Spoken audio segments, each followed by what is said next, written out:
हॉटेलमध्ये थांबायचं असो किंवा इतर कोणत्याही कामासाठी तुम्हाला आधार कार्डची फोटोकॉपी जमा करावी लागते। पण ही जुनी पद्धत आता कायमची बंद होणार आहे, कारण आता नवीन नियमानुसार आता तुम्हाला फोटोकॉपी द्यायची आता गरज नाही।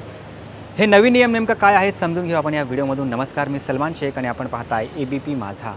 UIDAI ने एक मोठा बदल केला आहे, त्यानुसार आता तुम्हाला कुठेही फोटोकॉपी द्यायची आता गरज नाही आहे। आतापर्यंत अनेक ठिकाणी आधार व्हेरिफिकेशनसाठी आपण फोटोकॉपी देत होतो, ज्या तिथे फिजिकली ठेवल्या जायच्या। यामुळे कागदपत्राच्या सुरक्षेचा आणि गैरवापराचा धोका होता। UIDAI ने ही जुनी पद्धत पूर्णपणे बंद करण्याचा निर्णय घेतला आहे। UIDAI आता लवकरच पेपर आधारित व्हेरिफिकेशन पूर्णपणे बंद करणार आहे। आधार व्हेरिफिकेशन आता 100% डिजिटल पद्धतीने होईल। आधार कार्डची फोटोकॉपी देण्याची आता गरज संपुष्टात येईल। ज्या संस्थांना आधार कार्डची तपासणी करायची असेल त्या संस्थांना आता UIDAI कडे आता नोंदणी करणे गरजेचे आहे। तसेच QR कोड किंवा मोबाईल ॲपच्या मदतीने आधार व्हेरिफिकेशन केले जाणार आहे। या व्यतिरिक्त UIDAI एक नवीन ॲप लॉन्च करणार आहे, ज्यामुळे ॲप टू ॲप व्हेरिफिकेशन देखील शक्य होणार आहे।